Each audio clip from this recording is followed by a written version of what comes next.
Hi hello నమస్తే. నిన్న రాజ్యాంగం హత్య చేసిన దినం అని చెప్పేసి ఎన్డీఏ గవర్నమెంట్ అబ్జర్వ్ చేసింది. దేశవ్యాప్తంగా ఒక ప్రోగ్రామ్స్ పెట్టారు.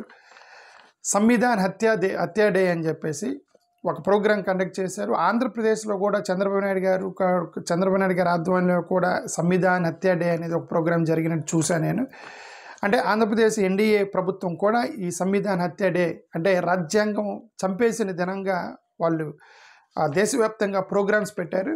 అయితే ఎప్పుడో 1975లో ఇందిరాగాంధీ ఎమర్జెన్సీ పెట్టిందని జూన్ 25వ తారీఖున అదే రోజున మేము ఇది రాజ్యాంగం చచ్చిపోయిన దినం అని చెప్పేసి మీరు రాజ్యాంగ మరణ దినంగా మీరు చేస్తే ఎప్పుడో 50 సంవత్సరాల క్రితం జరిగిన దాన్ని ఇప్పుడు జనరేషన్కి మాకు మీకు మా పిల్లలకి రాబోయేటువంటి తరాలకి 50 ఇయర్స్ ఎగో జరిగినటువంటి ఈ యొక్క ఎమర్జెన్సీ ఎలా ఎఫెక్ట్ అవబోతుందో మనకైతే తెలీదు. అవి తర్వాత చూద్దాము. 1975 ఎమర్జెన్సీ తర్వాత చూస్తే ఇప్పుడు మీరు తీసుకున్న నిర్ణయాల వల్ల ఇప్పుడు ప్రజెంట్ జనరేషన్ పడుతున్న కష్టాలే సంగతి ఏంటి. అందుకనే నిన్న అపోజిషన్ వాళ్ళు ఒక లిస్ట్ రిలీజ్ చేశారు. దీన్ని అన్డిక్లేర్డ్ ఎమర్జెన్సీకి మేము ప్రకటిస్తున్నాము. అది 1975లో ఇందిరాగాంధీ ఎమర్జెన్సీ ప్రకటిస్తే అది ఎప్పుడు జరిగి ఉండేది.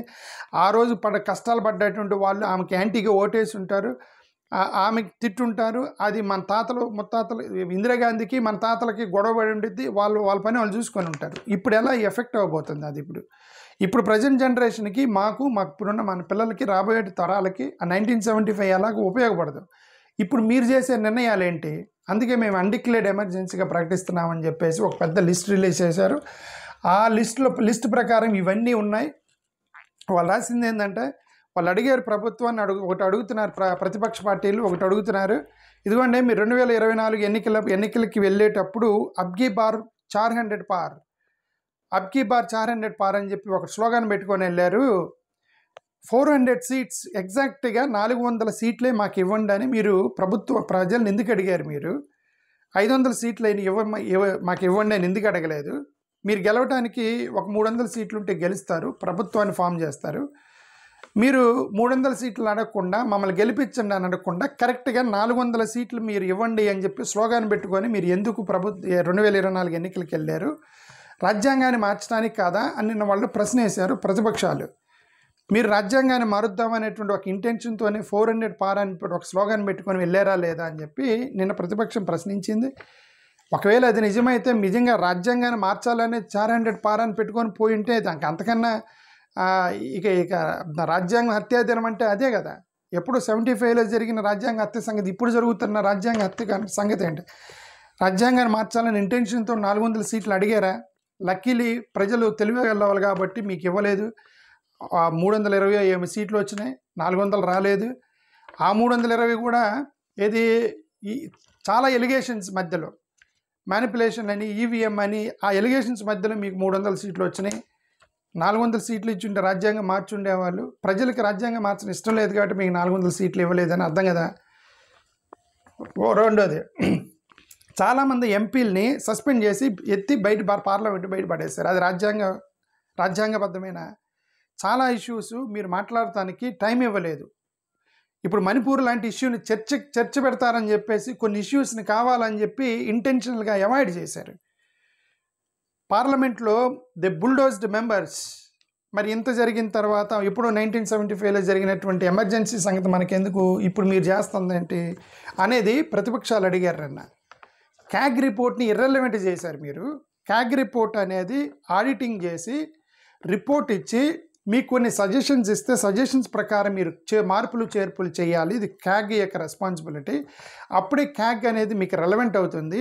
అలాంటిది మీరు క్యాగ్ రిపోర్ట్ అనేది కేవలం ఆడిటింగ్ అండ్ రిపోర్ట్కి రెస్ట్రిక్ట్ చేశారు. వాళ్ళకి సలహాలు ఇచ్చేటువంటి స్వేచ్ఛ లేదు. ఆ క్యాగ్కి దాని మీద కామెంట్ చేసే స్వేచ్ఛ లేదు. ఎందుకు సలహాలు కామెంట్లు రిస్ట్రిక్ట్ చేశారు? క్యాగ్ని ఇర్రెలవెంట్ చేశారు. ఎందుకు అనంటే అక్కడ మీరు రిపోర్ట్స్ని ఫ్యాబ్రికేట్ చేయడానికి, అక్కడ ఏమైనా ఫైనాన్షియల్ స్కామ్స్ ఉంటే మాపి పెట్టడానికని ఆమ్ ఆద్మీ పార్టీ మిమ్మల్ని ఒక ఎలిగేషన్ చేసింది. ఈ ఎలిగేషన్స్ మధ్య ఇప్పుడే మనకి ఇన్ని ఎలిగేషన్స్ ఉన్నప్పుడు 1975 ఎమర్జెన్సీ గురించి మనకెందుకండి అనేది చాలామంది ప్రజలు అడుగుతున్నారు, నాలంటోడితో సహా. ఎలక్షన్ కమిషన్ అనేది మ్యాచ్ ఫిక్సింగ్ చేశారని చెప్పి ఎలిగేషన్ చేస్తున్నారు. ఆంధ్రప్రదేశ్, ఒరిస్సా, హర్యానా, మహారాష్ట్ర చాలా రాష్ట్రాల్లో కూడా ఈవీఎంకి సంబంధించినటువంటి ఎలక్షన్ కమిషన్ బిహేవియర్ అనేది చాలా సస్పెక్టివ్గా ఉందని ఎలిగేషన్స్ వచ్చాయి, ఆరోపణలు వచ్చాయి. ప్రశ్నించారు ఎలక్షన్ కమిషన్ని.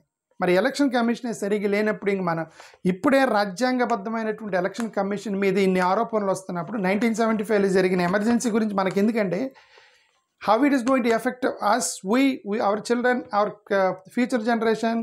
ఏదో ఇప్పుడు పాస్ట్లో 50 సంవత్సరాల క్రితం జరిగింది, దాన్ని ఇప్పుడు మీరు సెలబ్రేట్ చేసేదేంది, హత్యాదిన సంవిధాన హత్యాదినం అని చాలామంది ప్రజలు అడుగుతున్నారు. వాళ్ళలో నేను కూడా ఉన్నాను. ఎలక్టోరల్ బాండ్స్ పేరుతోటి 55% ఆఫ్ ఎలక్టోరల్ బాండ్స్ అనేవి భారతీయ జనతా పార్టీకి వచ్చాయి. రాహుల్ గాంధీ డైరెక్ట్గా చెప్పాడు ఇది ఒక పెద్ద స్కాము ఎలక్టోరల్ బాండ్స్ అనేది. ఎందుకంటే కంపెనీలని మీరు బెదిరించారు, కంపెనీలని మీరు రైడ్ చేయకుండా ఉండాలంటే మాకు ఎలక్టోరల్ బాండ్స్ ఇవ్వమన్నారు. అందుకని వచ్చినటువంటి టోటల్ ఎలక్టోరల్ బాండ్స్లో 55% of bonds went to Bharatiya Janata Party. మరి ఇది స్కామ్ కదా అని రాహుల్ గాంధీ అన్నాడు గతంలో. ఓకే, సౌత్ ఇండియా వాళ్ళు మాకు ఫండ్స్ అలొకేషన్ మీరు సరిగ్గా చేయట్లేదని చెప్పి రోజు ఏడుస్తున్నారు. సౌత్ ఇండియాకి ఇన్ని కష్టాలు ఉంటే 1975 ఎమర్జెన్సీ మనకి ఎందుకండి, ఏంది కూటమి ప్రభుత్వం ఏం చేస్తుంది, ఎన్డీఏ ప్రభుత్వం ఏం చేస్తుంది అనేది చాలామంది ప్రజలను అడుగుతున్నారు. మీరు గవర్నర్స్ను ఉపయోగించి ముఖ్యంగా సౌత్ ఇండియాలో అంటే ఎక్కడెక్కడైతే నాన్ ఎన్డీఏ స్టేట్స్ ఉన్నాయో గవర్నర్లను ఉపయోగించి మీరు గవర్నర్ల ద్వారా మీ ఎజెండాని మీరు అక్కడ ఇంప్లిమెంట్ చేసుకోవడానికి ప్రయత్నం చేస్తున్నారని చెప్పేసి గతంలో ఎప్పుడూ లేని ఎలిగేషన్స్ అన్నీ గవర్నర్లకి రాష్ట్ర ముఖ్యమంత్రులకి గొడవలు మీ ప్రభుత్వంలో ఎందుకు జరుగుతున్నాయి అంటే అర్థం ముఖ్యమంత్రులకు వ్యతిరేకంగా మీరు గవర్నర్లు వాడుతున్నారని చెప్పేటువంటి ఒక ఎలిగేషన్ వస్తున్నప్పుడు ఇది రాజ్యాంగ విరుద్ధం. ఇప్పుడే రాజ్యాంగ ఉల్లంఘన జరుగుతున్నప్పుడు మనకెందుకంటే 1975 ఎమర్జెన్సీ గురించి మళ్ళీ ఒక 1975 ఎమర్జెన్సీ రాజ్యాంగ హత్యాడే అని చెప్పేసి ఇప్పుడే రాజ్యాంగాన్ని స్లోగా కొద్దిగా కత్తి తీసుకొని పొడుతున్నారని చెప్పి ప్రజలు మాట్లాడుతుంటే మనకెందుకు 1975 అని చాలామంది అంటున్నారు. వాళ్ళలో నేను కూడా ఒకనున్నా. ఓకే, ఇప్పుడు ఆమ్ ఆద్మీ పార్టీ ఒక పెద్ద ఎలిగేషన్ చేసింది గతంలో 6,000 కోట్ల రూపాయలు ఎమ్మెల్యేలు ఎంపీలు కొనడానికే మిగతా డిఫరెంట్ రాష్ట్రాల్లో 6,000 crore they spent and buying MLAs and MPs. Bharatiya Janata party ఎమ్మెల్యేలు కొనటం, ఆ స్టేట్లో గవర్నమెంట్ని పడగొట్టడం, మరి అది రాజ్యాంగ విరుద్ధం కదా.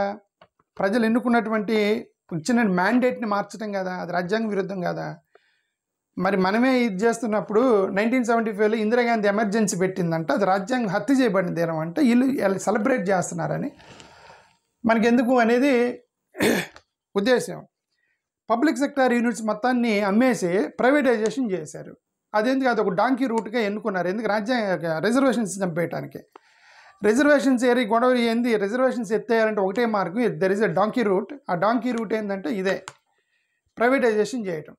ఇదిగో నెహ్రూ గారు పెట్టిన చాలా పబ్లిక్ సెక్టార్ యూనిట్స్ని ఇది బేచ్ దియా అని సోషల్ మీడియాలో తిరిగినటువంటి ఒక పోస్ట్ ఇది. BPCL, SAIL, HP, OEF, gun factory, BEL, air India, BALCO, railway station, BSNL, MTNL, AI, coal India, ISRO, IIT, IIM, ICSC ఇవన్నీ కూడా బేచ్ దియా అని చెప్పి సోషల్ మీడియాలో దొరుకుతున్నాయి. ఇవన్నీ కూడా నెహ్రూ పెట్టినట, మోడీ గారు అమ్మేశారట. ఎందుకు మోడీ గారు అమ్మారట, the donkey route to kill the reservations. Okay అని ఎలిగేషన్స్ ఉన్నాయి కదా. గతంలో మల్లికార్జున ఖర్గే ఒక ఎలిగేషన్ చేశాడు, ఏమని, మీరు సెస్ డిఫరెంట్ రాష్ట్రాలకు సంబంధించినటువంటి సెస్ మీరు ఇంపోజ్ చేస్తున్నారు, కానీ ఇంటర్నేషనల్ మార్కెట్లో ప్రైస్ తగ్గినప్పుడు మీరు సెస్ తగ్గించాలి కదా. ఇప్పుడు ఇంటర్నేషనల్ మార్కెట్లో ప్రైస్ పెరిగినప్పుడు దాన్ని మీరు కౌంటర్ చేయడానికి మీరు సెస్ వేస్తున్నారు స్టేట్లకి. అక్కడ ఇంటర్నేషనల్ మార్కెట్లో ప్రైస్ తగ్గాని సెస్ తగ్గాలి కదా, కానీ సెస్ తగ్గట్లేదు, మాకు ప్రైస్ అలానే ఉంటుంది. ఎందుకు, మాకు ఇన్కమ్ ఇవ్వడానికి మీకు ఇష్టం లేదు.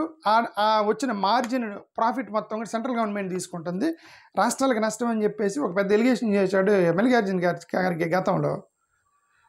ఓకే అంటే మరి అది రాజ్యాంగ విరుద్ధం కదా. జ్యుడిషియరీని మీరు మ్యానిపులేట్ చేశారని చెప్పేసి ఒక పెద్ద ఎలిగేషన్ చేశారు. నిన్న ఒక ఇచ్చిన లిస్టులోనే రాశారు ఇదంతా. ఏమని, డిలేడ్ ఎలివేషన్స్. ఎవరైనా కానీ మీకు చెప్పినట్టు తీర్పులు రాకపోతే వాళ్ళకి ఎలివేషన్స్ రావట, అంటే ప్రమోషన్లు రావట, ప్యూనిటివ్ ట్రాన్స్ఫర్స్, చెప్పిన మాట వినకపోతే టక్కున వేరే కోర్టుకి ట్రాన్స్ఫర్ అయిపోతున్నాడట, post retirement sinecures for plain judges, మీకు ఫేవరబుల్గా లేని జడ్జిలకి సరిగా ఈ యొక్క పోస్ట్ రిటైర్మెంట్ బెనిఫిట్స్ అనేవి సరిగ్గా రావట్లేదని selective implementation of collegium recommendations. ఆ జ్యుడిషియరీలో ఎవరైనా రికమెండ్ చేస్తారు కదా కమిటీలు, అవి వాళ్ళకి నచ్చితే ఇంప్లిమెంట్ చేస్తున్నారు, లేదా తీసేస్తున్నారని చెప్పి నిన్న గతం ఇచ్చిన లిస్టులోని వాళ్ళే రాశారు ఇవన్నీ.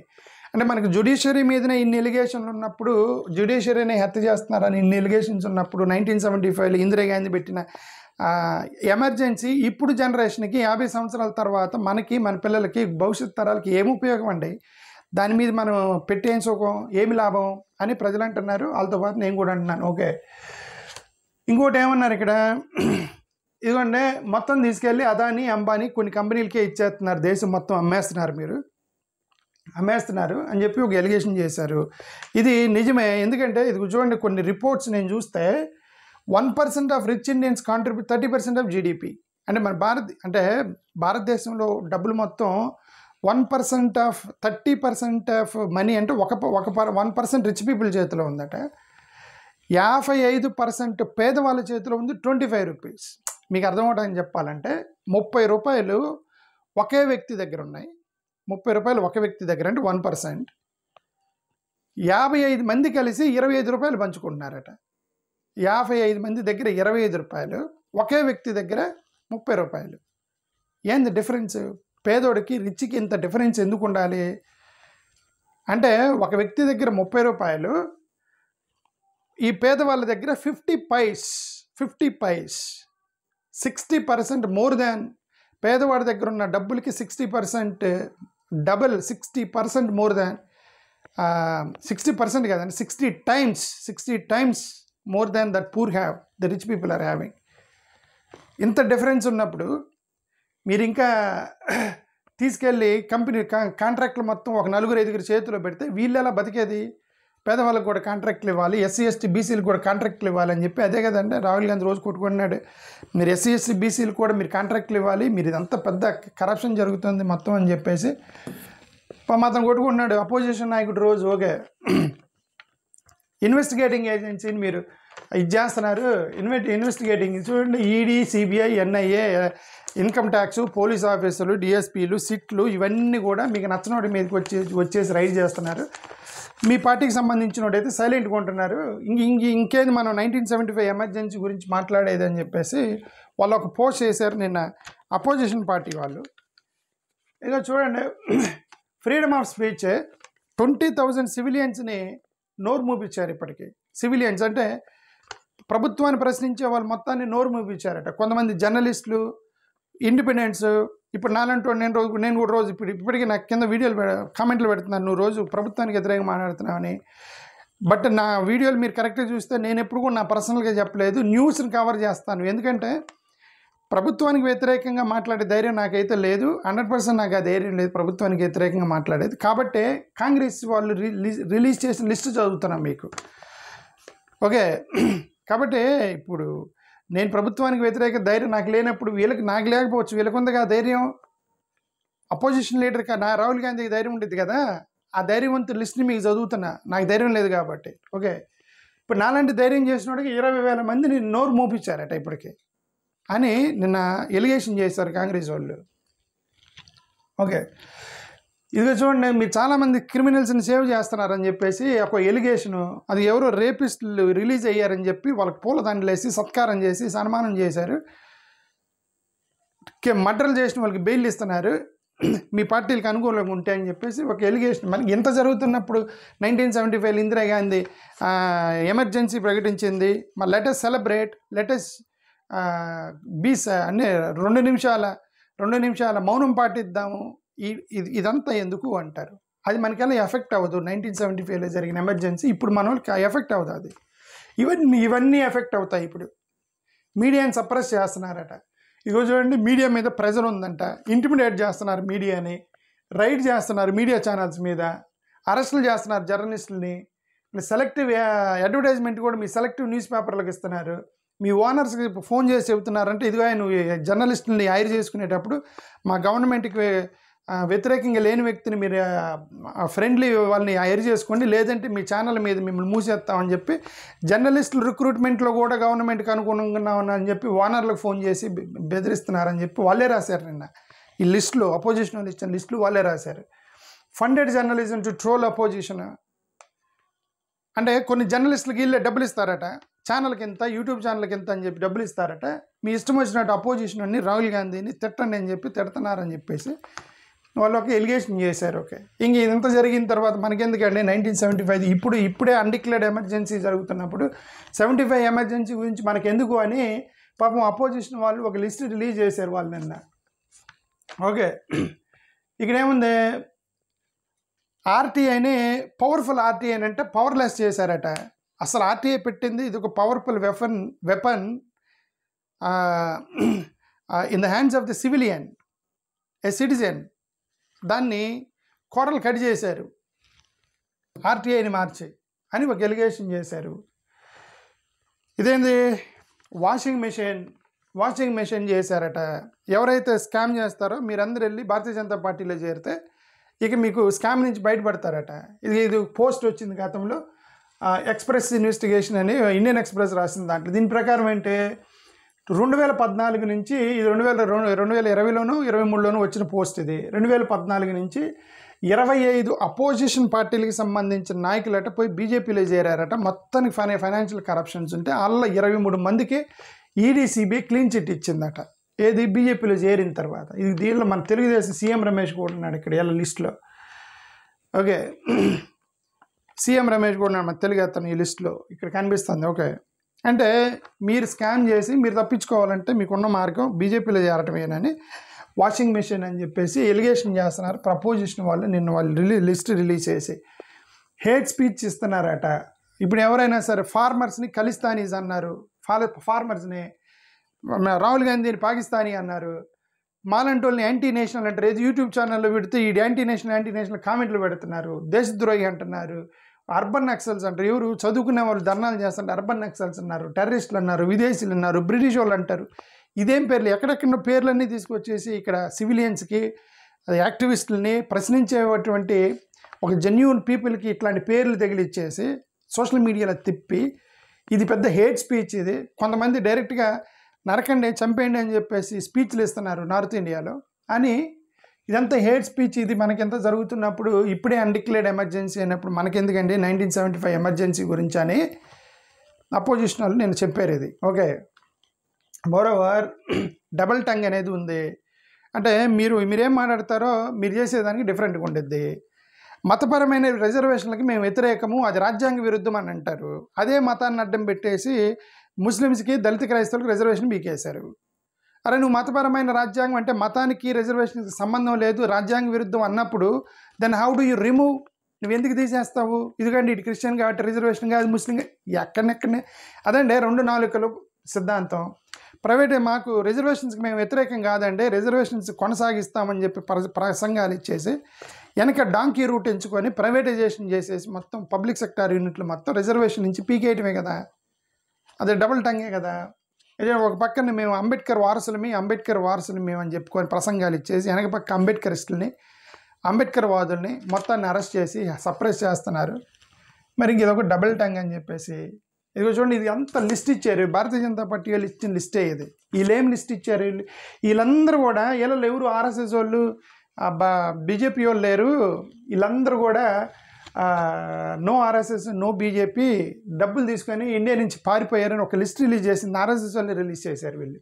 ఇది బీజేపీ పోస్ట్. ఇది బీజేపీ పోస్ట్. వీళ్ళ ఉద్దేశం ఏంటి, కాంగ్రెస్ గవర్నమెంట్లో లోన్ తీసుకున్నారు వీళ్ళందరూ అని చెప్పేసి వాళ్ళ ఉద్దేశం. లిస్ట్ చదువుతున్న చూడండి, 28 మంది లిస్ట్ ఇచ్చారు. విజయ్ మాల్యా, మెహుల్ చోక్సీ, నీరవ్ మోడీ, నిశాంత్ మోడీ, పుష్పేష్ పాటియా, ఆశీష్ జబాన్పురా, సన్నీ కేరా, ఆర్తి ఐజా, సంజయ్ కల్రా, వర్షా కల్రా, సుధీర్ కల్రా, జదీన్ మెహతా, ఉమేష్ పాట్ల, కమలేష్ పాట్ల, నీలేష్ పురిహో, వినయ్ మిట్టల్, యక్వాచంద్ జాలి, చేతన్ జయంత్లాల్ దారా, నితిన్ జయంత్లాల్ దారా, దీప్తిబాన్ చేతన్, సవ్య సేత, రాజీవ్ గోయల్, అల్కా గోయల్, లలిత్ మోడీ, రితేష్ జానీ, హితేషన్ పటేల్, మయూరి బెహన్ పటేల్, ఆశిష్, సురేష్ బాయ్.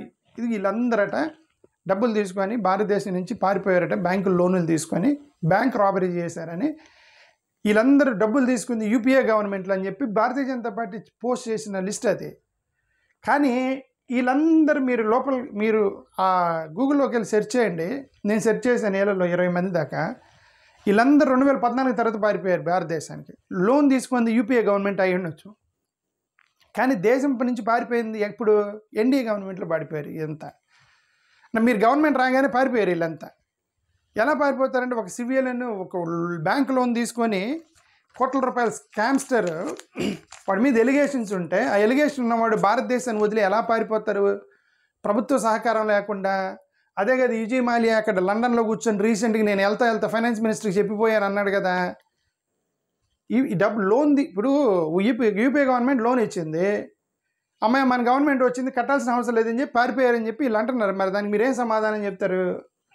అది ఇక్కడ చూడండి, 25 లక్షల కోట్ల రూపాయలు బ్యాంక్ లోన్లు రైట్ ఆఫ్ చేశారు. పేదల ఫార్మర్స్ దగ్గరికి వెళ్ళి అగ్రికల్చర్ లోన్ తీసుకుంటాడు. ఎంత తీసుకుంటాడంటే, ఒక ఫార్మరు 10,000 20,000 రూపాయలు లోన్ తీసుకుంటే నువ్వు తిరిగి కట్టలేదని చెప్పి వాడు ఈఎంఐ 300-400 ఈఎంఐ కట్టలేదని చెప్పేసి హెరాస్ చేసి ఫార్మర్స్ని, డ్వాక్రా మహిళల్ని హెరాస్ చేసి, గ్రామీణ ప్రాంతాల్లో లోన్లు కట్టలేదని చెప్పి వాళ్ళని హెరాస్ చేసి 25 లక్షల కోట్ల కార్పొరేట్ వ్యవస్థకి లోన్లు కట్టాల్సిన అవసరం లేదని మాఫీ చేశారట అని ఒక ఆర్టీఐలో ఒక వ్యక్తి వేసింది. మరి ఇదంతా వదిలేసి మనకి ఎందుకంటే 1975లో ఇందిరాగాంధీ చేసిన ఎమర్జెన్సీ గురించి దాని మీద ప్రోగ్రాంలు పెట్టేది ఏంటంటే, చంద్రబాబు నాయుడు గారు కూడా అటెండ్ అయ్యారు దానికి. ఇంజస్టిస్ సౌత్ ఇండియా ఇది వీళ్ళందరూ ఏడుస్తున్నారు. ఇది ఏంటంటే డీలిమిటేషన్లో మాకు ప్రాబ్లం వస్తుందంటే, డీలిమిటేషన్ వల్ల మాకు అన్యాయం జరుగుతుందని రోజు ఏడుతున్నారు సౌత్ ఇండియా వాళ్ళు. మీ ఎన్డీఏ గవర్నమెంట్ వల్లే.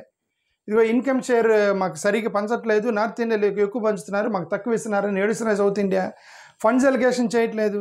ఖేల్ ఇండియా ప్రోగ్రాంలో ఆ ఫండ్స్ అలిగేషన్ చూస్తే అవార్డులు మొత్తం సౌత్ ఇండియాకి ఇస్తే ఎంత, మరి అథ్లెట్స్ మొత్తం సౌత్ ఇండియా అయితే డబ్బులు మొత్తం గుజరాత్ అటెళ్ళని చెప్పి ఏడుస్తున్నారు వీళ్ళు. మేము కొన్ని కోట్ల ప్రాజెక్ట్ ప్రపోజల్స్ పంపించాము, ఏది కూడా అప్రూవ్ అవ్వట్లేదు సౌత్ ఇండియా నుంచి అని గొడవ. పార్లమెంట్లో మాట్లాడటానికి మాకు అవకాశం ఇవ్వట్లేదు సౌత్ ఇండియా వాళ్ళకని, బలవంతంగా హిందీ ఇంపోజిషన్ చేస్తున్నారని, మా కల్చర్ని దొక్కేస్తున్నారు. ఇన్ని ఏడుపులు ఏడుతున్నారు మన సౌత్ ఇండియాలో. మాకు ఇప్పుడే ఇన్ని కష్టాలు ఉంటే 1975 ఎమర్జెన్సీ మాకు ఎందుకండి ఇప్పుడు అనేది ప్రజలు అడుగుతున్నారు. వాళ్ళతో పాటు నేను కూడా అడుగుతున్నాను. ఓకే, ఇంకోటి మోడీ గవర్నమెంట్ ఇప్పుడు జీడిపిలో నెంబర్ 1, ఇప్పుడు మన వాళ్ళకి కనుక నారాయణ శ్రీ చేత నెంబర్ 1, నెంబర్ 2, నెంబర్ 3 అని చెప్పేసి ఇస్తారు కదా. ఇది వీళ్ళు అలానే లేచిన దగ్గర జీడిపిలో is going to number 1, number 2, number 3 Chandrababu Naidu గారు, లోకేష్ గారు, పవన్ కళ్యాణ్ గారు, మోడీ గారు, అమిత్ షా గారు ఎక్కడ కనబడితే అక్కడ దీని గురించి జీడిపి గురించి మాట్లాడుతున్నారు. కానీ ఇన్ఫ్లేషన్ గురించి ఏ రోజైనా మాట్లాడారా? ఇది చూడండి, ఇన్ఫ్లేషన్ ఇది 0 ఇన్ఫ్లేషన్. ఇది చూడండి, ఇన్ఫ్లేషన్ చూడండి 14 to 19, 19 to 24. ఇది 2 times మోడీ గవర్నమెంట్లో ఇన్ఫ్లేషన్ పరిస్థితి. ఇది ఇన్ఫ్లేషన్ చూడండి, ఇది 0కి ఇదంతా దీనిపైన మొత్తం ఇన్ఫ్లేషన్ అని అర్థం. ఇది ఈ లైన్ ఉందా, 0కి పైన మొత్తం ఇన్ఫ్లేషన్ అని అర్థం. మనమే ఇన్ఫ్లేషన్తో కొట్టుకుంటుంటే జీడిపి లెక్కలు చెప్పుకొని మనకేంటి ఉపయోగం? పర్ క్యాపిటల్ ఇన్కమ్ గురించి ఎప్పుడైనా మాట్లాడారా? పావర్టీ ఇండెక్స్ గురించి ఎప్పుడు మాట్లాడారా? ఆ బ్యాంక్ అకౌంట్ తీసేసి పావర్టీ ఇండెక్స్లో బ్యాంక్ అకౌంట్ ఒకటి యాడ్ చేశారులేండి. దాని గురించి 4-5 సార్లు మాట్లాడినాం ఇప్పటికే. ఓకే, వీటన్నిటి మీద సైలెంట్గా ఉన్నారు. అన్ఎంప్లాయ్మెంట్ మీద మాట్లాడట్లా, పావర్టీ మీద మాట్లాడట్లా, సాఫ్రనైజేషన్ ఆఫ్ ఎడ్యుకేషన్ చేస్తున్నారు, సిలబస్లు మొత్తం మార్చేసి ఏదేదో చేస్తున్నారు. Attacks and Dalits, atrocity and women, Jammu Kashmir ఇష్యూలో గొడవ, మన పహల్గామ్ ఇష్యూ దగ్గర గొడవ, సర్జికల్ స్ట్రైక్ చేశారని, జమ్మూ కాశ్మీర్ని తీసుకురాకుండా మీరు పాకిస్తాన్ వాడికి ఇన్ఫర్మేషన్ ఇచ్చారని ఈ గొడవలు. మనకే ఇన్ని ఇన్ఫర్మేషన్, ఇంత గొడవలు, ఎంత బాధలు, కష్టాల్లో ఉన్నటువంటి మాకు, మా పిల్లలకి, మా రాబోయే తరాలకి మేము కష్టపడుతుంటే, ఎప్పుడో 1975లో ఇందిరాగాంధీ అంట ఎమర్జెన్సీ పెట్టిందంట, దానికి రాజ్యాంగ హత్యా దినంగా ప్రకటిస్తారట. రైట్, కొన్ని కోట్ల రూపాయలు పెట్టి యోగా ప్రోగ్రాంలు పెట్టడము, వీటన్నిటి వల్ల ప్రజలకు ఉపయోగం ఏంటి అని ప్రజలు ప్రశ్నిస్తున్నారు. దానికి ఎన్డీఏ గవర్నమెంట్ సమాధానం చెప్పాలి. థ్యాంక్ యూ, నమస్కారం.